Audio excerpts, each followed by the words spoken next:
الحمد لله نحمده ونستعينه ونستغفره ونؤمن به ونتوكل عليه ونعوذ بالله من شرور أنفسنا ومن سيئات أعمالنا من يهده الله فلا مضل له ومن يضلله فلا هادي له ونشهد أن لا إله إلا الله وحده لا شريك له ونشهد أن سيدنا وحبيبنا ومولانا محمدا عبده ورسوله صلى الله تعالى عليه وعلى آله وصحبه وأزواجه وذريته وبارك وسلم تسليما كثيرا كثيرا أما بعد فأعوذ بالله من الشيطان الرجيم بسم الله الرحمن الرحيم لقد من الله على المؤمنين إذ بعث فيهم رسولا من أنفسهم يتلو عليهم آياته ويزكيهم ويعلمهم الكتاب والحكمة وإن كانوا من قبل لفي ضلال مبين وقال تعالى ومن يطع الله والرسول فأولئك مع الذين أنعم الله عليهم من النبيين والصديقين والشهداء والصالحين وحسن أولئك رفيقا وقال رسول الله صلى الله عليه وسلم لا يؤمن أحدكم حتى يكون هواه تبعا لما جئت به صدق الله مولانا العظيم وصدق رسوله النبي الكريم ونحن على ذلك من الشاهدين والشاكرين والحمد لله رب العالمين۔ بزرگان محترم اور برادران عزیز، گزشتہ جمعے سرکار دو عالم نبی آخر الزمان حضرت محمد مصطفیٰ احمد مجتبیٰ صلی اللہ تعالی علیہ وآلہ وسلم کے حقوق سے متعلق کچھ معروضات پیش کی تھیں۔ ایک بات تو یہ عرض کی تھی کہ سرکار دو عالم صلی اللہ علیہ وآلہ وسلم کی ذات مبارکہ ساری انسانیت کے لیے اللہ کا بہت عظیم احسان ہے، صرف انسان کے لیے نہیں بلکہ سارے عالموں کے لیے، ساری مخلوقات کے لیے آپ کے آنے کی برکت اور اس سے فائدے سارے ہی عالم کے مخلوقات نے اٹھائے ہیں اور حاصل کر رہے ہیں۔ لہذا جب انعام اللہ کا بڑا ہو اور نعمت عظیم الشان ہو تو اس کا حق بھی بڑا ہوتا ہے۔ تو پہلا حق آپ کا یہ ذکر کیا گیا تھا کہ آپ سے محبت ہو،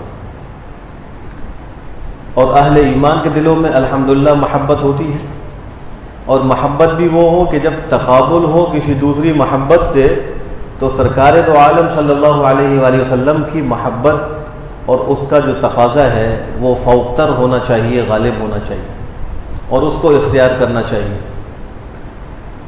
اور دوسرا حق یہ ذکر کیا تھا کہ جناب نبی کریم صلی اللہ علیہ وآلہ وسلم کے ساتھ عقیدت ہو۔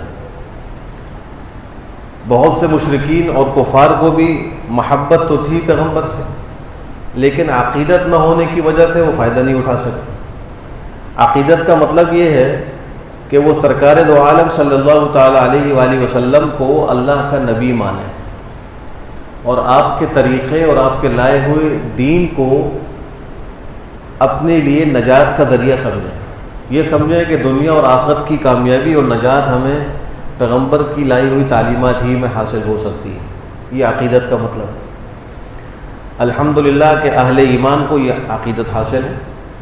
کسی بھی مسلمان سے اگر آپ پوچھیں کہ پیغمبر کا طریقہ کیسا طریقہ ہے، تو وہ کتنا ہی بڑا گناہ گار کیوں نہ ہو، کتنا ہی بڑا وہ سنتوں کا تارک کیوں نہ ہو، لیکن اگر اس کے دل میں ایمان ہے تو وہ کہے گا کہ پیغمبر کا لایا ہوا طریقہ اس کی کوئی مثال نہیں اور ان کے طریقے میں نجات ہے۔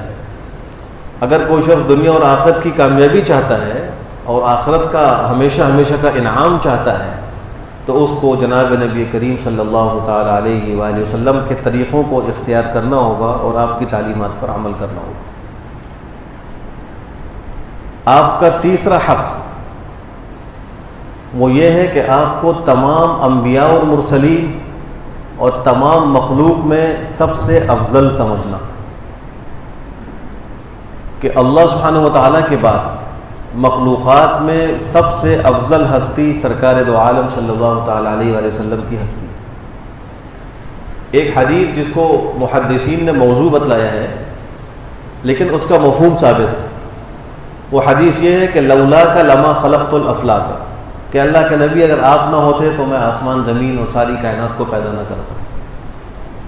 ان الفاظ کے ساتھ یہ حدیث ثابت نہیں ہے، لہذا اس کو حدیث کہہ کر بیان کرنا یا اللہ کے نبی کے احادیث میں شمار کرنا وہ ٹھیک نہیں، لیکن جو اس کا مفہوم ہے کہ اس ساری کائنات کا وجود اللہ سبحانہ و تعالیٰ نے جناب نبی کریم صلی اللہ تعالیٰ علیہ وآلہ وسلم کی بنیاد پر رکھا ہے، یہ مفہوم ثابت ہے۔ وہ اس طرح ثابت ہے کہ اللہ فرماتے ہیں کہ هو الذی خلق الموت والحیات لیبلوکم ایکم احسن عملا۔ یہ سورہ ملک کی آیت ہے کہ اللہ سبحانہ و تعالیٰ نے زندگی اور حیات کو اور موت کو پیدا کیا ہے تاکہ تمہاری آزمائش کرے کہ تم میں سے کون ایسا ہے جو سب سے اچھا عمل کرتا ہے، کس کا عمل اچھا ہے۔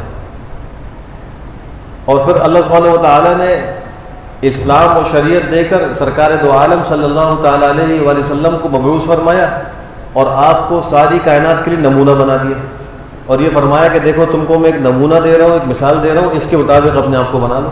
لقد کان لکم فی رسول اللہ اسوۃ حسنہ لمن کان یرجو اللہ والیوم الآخر وذکر اللہ کثیرا۔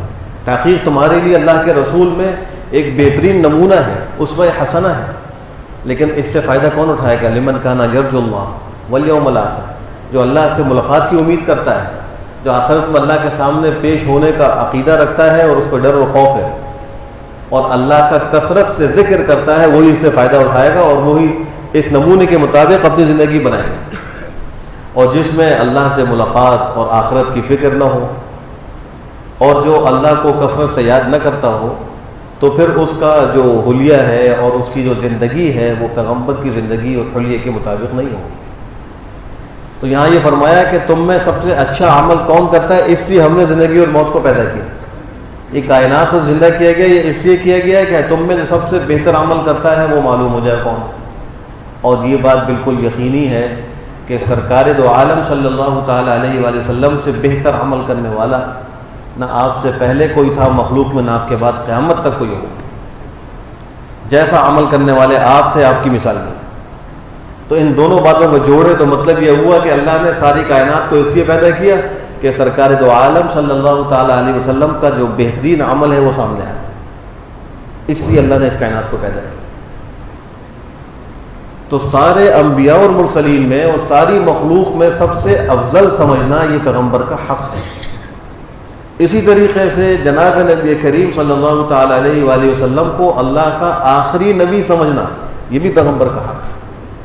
قرآن کریم اللہ فرماتے ہیں کہ ما کان محمد ابا احد من رجالکم ولکن رسول اللہ وخاتم النبیین۔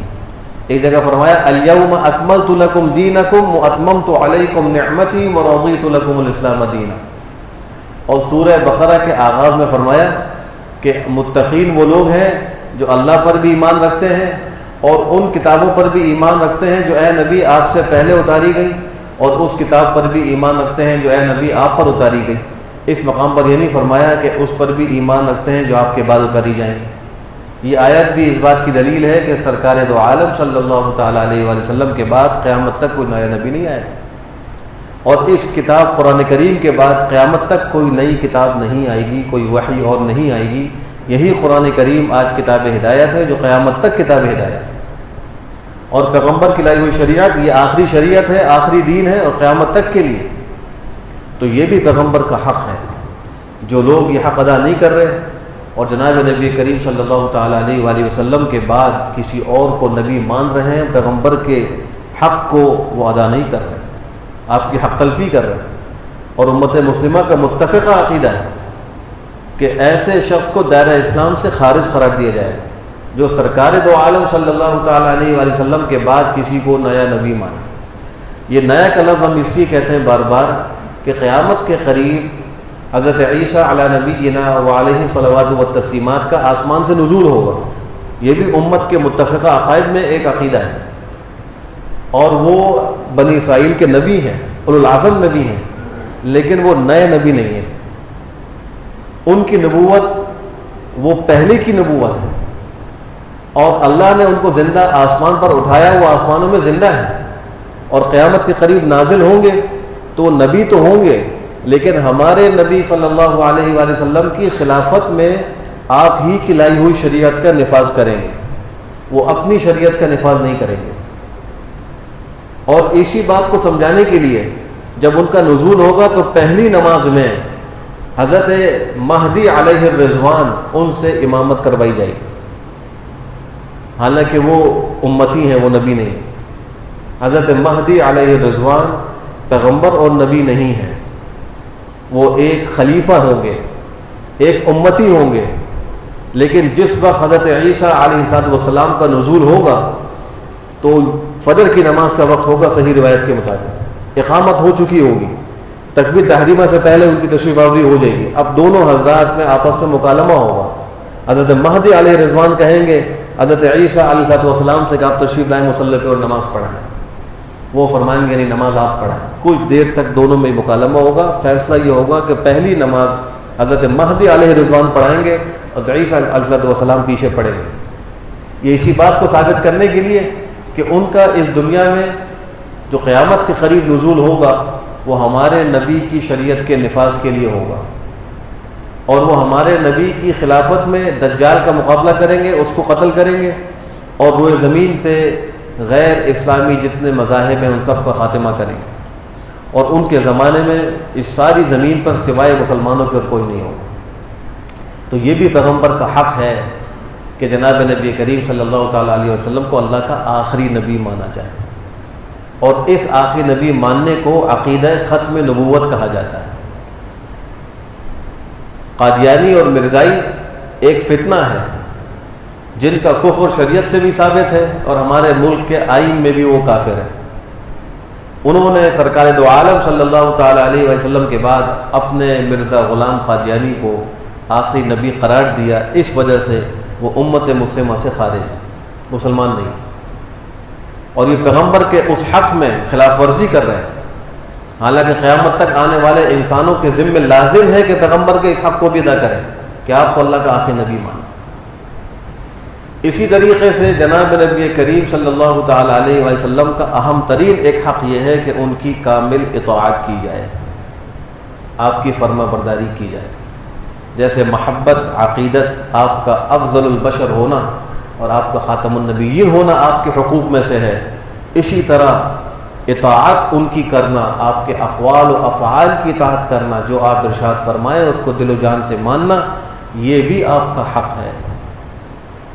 عام طور پہ مسلمان وہ اس آخری حق سے پہلے کے حقوق تو پھر بھی ادا کر رہے ہیں کہ پیغمبر سے محبت بھی کرتے ہیں، پیغمبر سے عقیدت بھی رکھتے ہیں، آپ کو سید الانبیاء والمرسلین اور افضل البشر اور بعد از خدا بزرگ توئی قصہ مختصر یہ سب مانتے ہیں، اس پہ عمل بھی کرتے ہیں، اور آخری نبی بھی مسلمان مانتے ہیں۔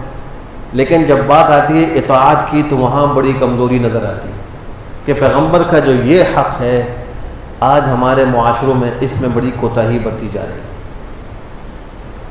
حالانکہ جناب نبی کریم صلی اللہ تعالیٰ علیہ وسلم کی اطاعت کا فائدہ کیا ہے، قرآن کریم نے اس کو بھی ذکر کیا، اور جو نافرمانی کرے گا اس کی کیا سزا ہے اس کو بھی ذکر کیا۔ یہ اسی لیے ذکر کیا ہے کہ اہل ایمان آپ کے ان حقوق کو ادا کریں اور آپ کے ان حقوق کے اندر حق تلفی کرنے سے بچے۔ فرمایا کہ وَمَن يُطِعِ اللَّهَ وَالرَّسُولَ فَأُولَٰئِكَ مَعَ الَّذِينَ أَنْعَمَ اللَّهُ عَلَيْهِم مِّنَ النَّبِيِّينَ وَالصِّدِّيقِينَ وَالشُّهَدَاءِ وَالصَّالِحِينَ وَحَسُنَ أُولَٰئِكَ رَفِيقًا، جو اللہ کی اطاعت کریں گے اور جو رسول کی اطاعت کریں گے تو یہ وہی لوگ ہیں جن کو اللہ معیت نصیب کرے گا، ساتھ نصیب کرے گا انبیاء کا، صدیقین کا، شہداء کا، صالحین کا۔ فرمائے بہترین رفیق ہوں گے، بہت عمدہ رفیق ہوں گے۔ صحابہ کرام رضوان اللہ تعالیٰ علیہم اجمعین کو سرکار دو عالم صلی اللہ تعالیٰ علیہ وسلم سے بڑی شدید محبت تھی، اور دیگر تمام محبتوں سے بڑھ کر آپ سے محبت تھی۔ اولاد سے محبت، بیوی سے محبت، مال و دولت سے محبت، خاندان سے محبت، جائیداد سے محبت، یہ فطری چیزیں ہیں۔ اس سب کے باوجود جب پیغمبر کی محبت آتی تھی تو صحابہ کے سامنے بقیہ ساری محبتیں ہیچ ہوتی تھی، ان کی کوئی حیثیت نہیں ہوتی۔ اسی وجہ سے صحابہ نے آپ کی خدمت میں آ کر عرض کیا کہ اللہ کے رسول صلی اللہ تعالیٰ علیہ وسلم، قیامت میں آپ تو جنت میں بڑے اونچے مرتبوں میں ہوں گے، آپ تو اللہ کے بزرگ ایک بندے ہیں، مقدس ہستی ہیں، آپ کے مقابلے میں اور آپ کے برابر تو کوئی ہو ہی نہیں سکتا۔ تو ہم تو اس دنیا میں جب چاہتے ہیں آپ کا دیدار تو اپنے گھروں سے، حجروں سے نکل کے آپ کی خدمت میں آ جاتے ہیں، آپ کو دیکھ لیتے ہیں، لیکن قیامت میں آپ جنت کے اتنے اونچے مرتبوں میں ہوں گے، ہم تو بہت نیچے ہوں گے، تو آپ کا دیدار کیسے ہو؟ صحابہ کو تو یہ فکر لاحق ہو گئی۔ جو سچا عاشق ہے وہ معشوق کے دیدار کے بغیر کیسے رہ سکتا ہے؟ اور اس کے لیے تو عظیم ترین نعمت یہ ہوتی ہے کہ اس کو اپنے محبوب اور اپنے معشوق کا دیدار نصیب ہو جائے اور اس کی کوئی بات وہ سن لے۔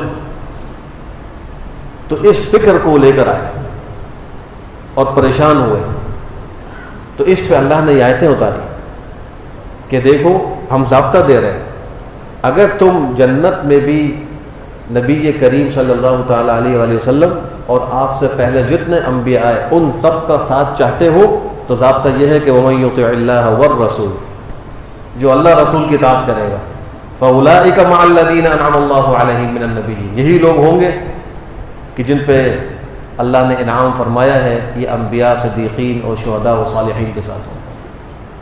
تو صحابہ کا مسئلہ حل ہو گیا، اس لیے کہ وہ تو اطاعت خوب کرتے تھے، ان کے دلوں کو ٹھنڈک مل گئی اور سکون حاصل ہو گیا کہ صحیح ہے، ہم آخرت میں بھی اپنے محبوب کے دیدار سے محروم نہیں ہوں گے، ہمیں حاصل ہوگا۔ ایک جگہ فرمایا کہ قل ان کنتم تحبون اللہ فاتبعونی یحببکم اللہ ویغفر لکم ذنوبکم واللہ غفور رحیم۔ پیغمبر کی اطاعت کا دوسرا فائدہ کہ اے نبی ان مسلمانوں کو کہہ دیں اگر تم اللہ سے محبت کرتے ہو تو میری اتباع کرو، میری اطاعت کرو، میری بات مانو۔ اللہ سے محبت کا تقاضا بھی یہ ہے کہ رسول کی اطاعت کی جائے۔ اگر کوئی شخص رسول کی اطاعت نہیں کر رہا تو وہ اللہ کی اطاعت بھی نہیں کر رہا۔ کوئی رسول سے محبت نہیں کر رہا تو وہ اللہ سے بھی محبت نہیں کرتا۔ فرمایا کہ جب تم یہ کام کر لو گے، میری اتباع کرو گے تو یحببکم اللہ، اللہ تم کو اپنا محبوب بنا لیں گے۔ پیغمبر کی اطاعت کا فائدہ یہ ہے کہ اللہ کی محبوبیت حاصل ہوتی ہے۔ قیامت میں جنت میں انبیاء و صالحین و شہداء اور صدیقین کی معیت حاصل ہوتی ہے، اور اللہ کے نبی کی اطاعت سے، جناب نبی کریم صلی اللہ علیہ وسلم کی اس اتباع کی برکت سے اللہ کی محبوبیت ملتی ہے۔ وَيَغْفِرْ لَكُمْ ذُنُوبَكُمْ، تیسرا فائدہ فرمایا کہ اللہ تمہارے گناہ بخش دے۔ اور اس کے علاوہ بے شمار فائدے ہیں، یہ تو اہم ترین ایسے فائدے ہیں، کسی کو یہ حاصل ہو جائے تو اس کا بیڑا پار ہے۔ اور کیا چاہیے کہ اللہ کی محبوبیت مل جائے، کل انبیاء کا ساتھ نصیب ہو جائے اور گناہوں کی بخشش ہو جائے، تو اور کیا چاہیے؟ مغفرت حاصل ہو جائے، یہ تو اللہ کا بہت بڑا انعام۔ اس کے برخلاف اگر پیغمبر کی نافرمانی کی جائے، اللہ کی نافرمانی کی جائے تو کیا ہوگا؟ وَمَن يَعْصِ اللَّهَ وَرَسُولَهُ فَإِنَّ لَهُ نَارَ جَهَنَّمَ خَالِدًا فِيهَا وَلَهُ عَذَابٌ مُهِينٌ، جو نافرمانی کرے گا اللہ کی اور اس کے رسول کی تو اس کے لیے جہنم کی آگ ہے، اس میں ہمیشہ ہمیشہ رہے گا، اس کے لیے اہانت آمیز عذاب ہے۔ دنیا کے اندر بھی تکلیفیں اور مصائب سیرت کا مطالعہ کرنے والوں کے سامنے بالکل ظاہر ہے۔ مشرکین مکہ نے جب آپ کی اطاعت نہیں کی، آپ کا اتباع نہیں کیا، آپ ہجرت پر مجبور ہوئے تو انجام یہ ہوا کہ ان پر دنیا بھی تنگ کر دی گئی، دنیا کے اندر بھی وہ زیادہ جی نہیں سکے، سکون سے نہیں رہ سکے، اور انجام کار یا تو وہ اسی کفر پر مر گئے، یا اگر ان کے دل میں کچھ محبت و عقیدت آئی تو اللہ نے توفیق دے کر ان کو اسلام میں داخل کر دیا۔ اسی طریقے سے جو مدینہ منورہ میں یہود تھے، آپ کی آمد سے پہلے وہ وہاں کے بڑے سردار شمار ہوتے تھے، بڑے مالدار ہوتے تھے، اور ان کو خوب پیداوار حاصل ہوتی تھی باغات سے اور کھیتوں سے، بڑے خوش تھے۔ لیکن جب آپ تشریف لائے ہجرت کر کے، ان یہود نے آپ کی اطاعت نہیں کی، آپ کا اتباع نہیں کیا، تو اللہ نے مالی تنگی ان کے اوپر ڈال دی، اور وہ خود یہ کہتے تھے کہ آپ کے آنے سے پہلے تو ہم بڑے خوشحال تھے، اور آپ آئے ہیں اور آپ کے آنے سے ہمیں مصیبت آ گئی۔ لیکن وہ اس کا سبب وہ نہیں جان رہے تھے، اس طرف ان کا ذہن نہیں جا رہا تھا کہ یہ ہماری نافرمانی کی نحوست ہے، جو ہم نے پیغمبر کی دعوت کو قبول نہیں کیا، اگر ہم وہ قبول کر لیتے تو ہمیں دنیا بھی خوب ملتی۔ تو اللہ کے رسول کی معصیت اور نافرمانی اور آپ کا اتباع نہ کرنا، اطاعت نہ کرنا، اس سے اللہ دنیاوی مصائب بھی انسان کے اوپر ڈال دیتے ہیں، دنیاوی نقصان، اور آخرت کا جو عذاب ہے وہ قرآن کریم کی آیت میں ذکر کر دیا گیا۔ حدیث شریف میں آپ نے فرمایا کہ لا یؤمن احدکم حتی یکون ہواہ تبعا لما جئت بہ، جو خطبے میں نے تلاوت کی، تم میں کوئی شخص کامل مومن نہیں ہو سکتا یہاں تک کہ اس کی خواہش میرے لائے ہوئے دین کے موافق نہ ہو جائے، اس کے مطابق نہ ہو جائے۔ کامل ایمان کے لیے ضروری ہے کہ ہماری خواہشات بھی سرکار دو عالم صلی اللہ علیہ وآلہ وسلم کی تعلیمات کے مطابق ہو، آپ کے لائے ہوئے دین کے مطابق ہو، حتی یکون ہواہ تبعا لما جئت بہ۔ تو اطاعت کے بغیر تو ہمارا ایمان بھی کامل نہیں ہے، اطاعت کے بغیر نہ دنیا میں کامیابی ہے نہ آخرت میں کامیابی ہے۔ صحابہ کرام میں اطاعت کیسی تھی؟ ایک صحابی نے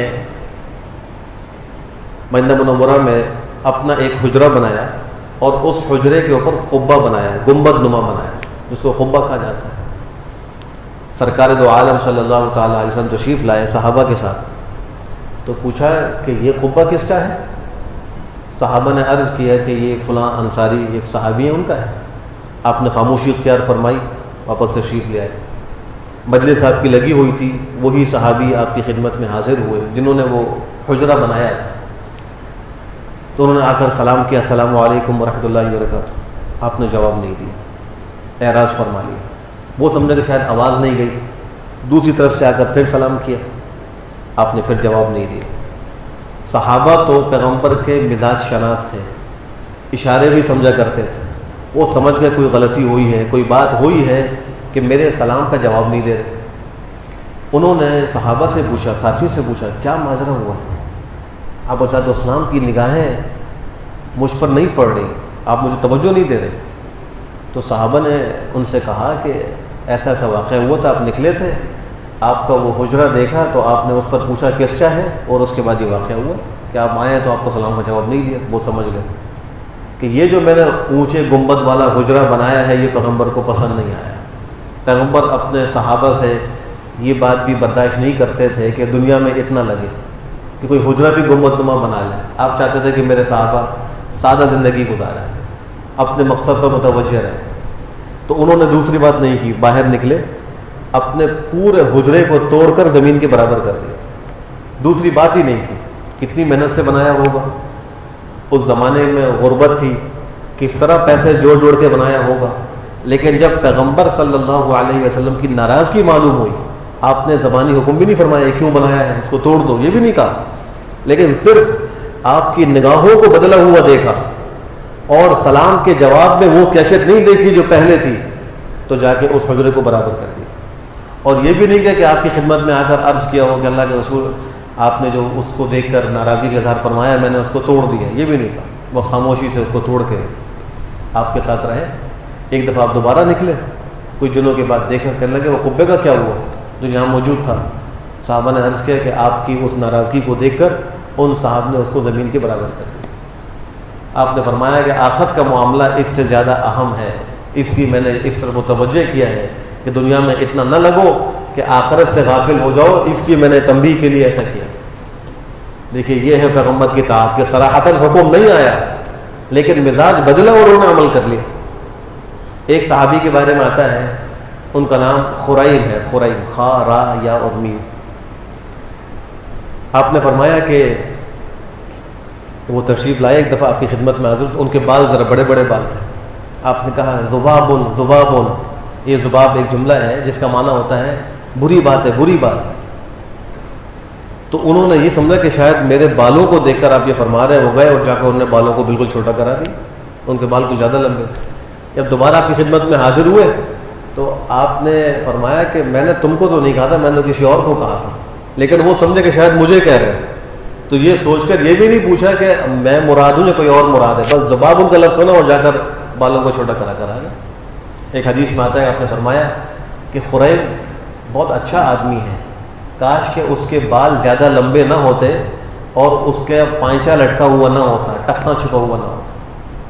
یہ بات ان تک پہنچ گئی کہ پیغمبر نے میرے بارے میں یہ بات کہی کہ خریم بہت اچھا آدمی ہے لیکن اس کے بال جو زیادہ لمبے ہیں وہ نہ ہوتے، اور جو اس کا اسبال ازار ہوا ہے، جو اس کا ازار اور تہبند نیچے جھکا ہوا ہے اور ٹخنا چھپا ہوا ہے، اوپر سے جو لباس آ رہا ہے، تو یہ نہ ہوتا تو بڑا اچھا آدمی تھا. انہوں نے جا کر اپنے بالوں کو کٹوا دیا اور اپنے اس ازار کو آدھی پنڈلی پر فوراً انہوں نے پہنچا دیا، اس کو موڑ کے آدھی پنڈلی پہ کر لیا. یہ صحابہ کے اندر اطاعت تھی. آج مسلمان سنتے ہیں ما اسفل من الکعبین من الازار فی النار، بخاری شریف کی روایت کہ ازار سے جو حصہ ٹخنے کا چھپے گا، جو لباس اوپر سے نیچے آ رہا ہے، ایک تو جراب پہن لی، موزہ پہن لیا، وہ تو نیچے سے آ رہا ہے، اس سے ڈھکنا چھپے وہ منع نہیں ہے. لیکن جو لباس اوپر سے آ رہا ہے، شلوار ہے، پینٹ ہے، پتلون ہے، یا تہبند اور لنگی ہے، جبہ ہے، اگر وہ ٹخنا اس سے چھپ رہا ہے تو فرمایا کہ وہ جہنم کی آگ میں جلے گا. یہ بخاری شریف کی روایت ہے. آج مسلمان یہ سنتے ہیں لیکن آپ خود دیکھیں، آفس میں جائیں تو پینٹ ٹخنوں سے نیچے، نوجوان ہیں جینس کی پینٹ پہنی ہوئی ٹخنوں سے نیچے، اور بہت سے تو آتے ہیں اور آ کر بس وہ نماز کے لیے اوپر کر دیتے ہیں اور سلام پھیر کے جیسے ہی جاتے ہیں فوراً اپنا پائنچا سیدھا کرتے ہیں اور اس کو چھپا لیتے ہیں. اور وہ صحابی تو نے سنا تو فوراً آدھی پنڈلی پہ لے آئے. حالانکہ آدھی پنڈلی پہ پائچا وغیرہ رکھنا کوئی فرض واجب نہیں ہے، اصل ٹخنا کھلا رکھنا بس یہ ضروری. کوئی وہ آدھی پنڈلی پہ کر لے افضل ہے، لیکن جائز اس سے نیچے بھی ہے، بس ٹخنا نہ چھپے. اوپر سے آنے والا لباس کھڑے ہونے کی حالت میں، چلنے کی حالت میں مردوں کے لیے یہ ہے کہ ٹخنا نہ چھپے، اور خواتین کے لیے حکم یہ ہے کہ ان کا ٹخنا چھپا رہے، ان کا پیر تک جو پنڈلی ہے یہ ظاہر نہ ہو. خواتین تو پینٹ اور جینز اور ٹائٹس وغیرہ پہن کر آدھی آدھی پنڈلیاں کھول کے پھر رہی. پیغمبر کے ارشاد کی شرعی نافرمانی ہو رہی ہے، لیکن مسلمان پھر بھی پیغمبر سے محبت کا دعویٰ کر رہے ہیں اور آپ کے حق کو ادا کرنے کا دعویٰ کر رہے ہیں. اور وہ صحابی کا حال دیکھیے کہ فوراً انہوں نے عمل کر لیا. ایک موقع پہ آپ خطبہ دے رہے تھے، کسی کو آپ نے کہا اجلس، بیٹھ جاؤ. حضرت عبداللہ ابن مسعود تشریف لا رہے تھے، انہوں نے جہاں آواز سنی مسجد کے باہر وہیں بیٹھ گئے، حالانکہ آپ نے ان کو نہیں کہا تھا. انہوں نے خالی کان میں آواز سنی کہ نبی علیہ السلام نے ارشاد فرمایا بیٹھ جاؤ. تو صحابہ کہتے تھے ہمارے پیروں میں جان ہی نہیں، ہم تو اب کھڑے نہیں رہیں گے. پیغمبر کا ارشاد آ گیا بیٹھ جاؤ، فوراً بیٹھ گئے. آپ نے فرمایا تعال یا ابن مسعود، آگے آ جاؤ ابن مسعود. ان کو آگے بلا لیا، یعنی وہ مراد نہیں تھے، کسی اور کو کہہ رہے تھے خطبے کے دوران کھڑے مت ہو، بیٹھ جائے. ایک اور صحابی کے بارے میں آتا ہے کہ آپ صلی اللہ تعالیٰ علیہ وسلم نے فرمایا خطبے کے دوران، وہ حضرت عبداللہ ابن رواحہ ان کا نام ہے، شاعر تھے، کہا کہ اجلس، بیٹھ جاؤ. تو وہ باہر ہی بیٹھ گئے، روڈ پر، سڑک پر، مسجد کے اندر بھی نہیں آئے تھے، آواز گئی وہیں بیٹھ گئے. آپ نے ان کو دیکھ لیا، خطبے سے فارغ ہوئے، نماز سے فارغ ہوئے، بعد میں بلایا اور کہا کہ اللہ تمہاری حرص کو بڑھائے اللہ اور رسول کی اطاعت میں. خوشی کا اظہار فرمایا تمہاری اتنی حرص ہے پیغمبر کی اتنی اطاعت کروں کہ جہاں حکم آ گیا اس کے بعد ایک لمحہ میں آگے نہ جاؤ. ایک خاتون صحابیہ ہیں، ان کا نام ام حمید ہے. انہوں نے آپ کی خدمت میں آ کر عرض کیا کہ اللہ کے رسول، میرا دل چاہتا ہے کہ میں آپ کے پیچھے مسجد نبوی میں آ کے نماز پڑھا کروں.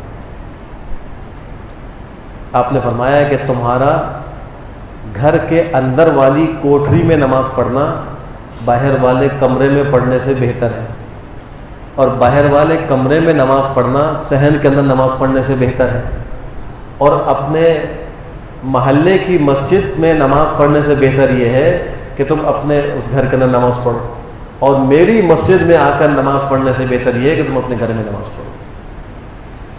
ان صحابیہ نے آپ کا یہ ارشاد سنا تو یہ نہیں کہا کہ دل تو یہ چاہ رہا ہے کہ مسجد میں آپ کے پیچھے آؤں نماز پڑھوں. انہوں نے اپنے اہل خانہ سے کہا کہ میرے لیے ایک کوٹری بناؤ. اندھیری کوٹری تھی، مرتے دم تک اسی میں نماز پڑھتی رہی، مسجد میں نماز پڑھنے کی تشریف نہیں لائی. یہ پیغمبر کے حق کا تقاضا ہے کہ آپ نے جو ارشاد فرمایا اس کی اطاعت کی جائے۔ اللہ سبحانہ وتعالیٰ مجھے بھی اور آپ کو، ساری امت مسلمہ کو، سرکار دو عالم صلی اللہ تعالیٰ علیہ وسلم کے جملہ حقوق کو ادا کرنے کی توفیق نصیب فرمائے۔ وآخر دعوانا الحمدللہ۔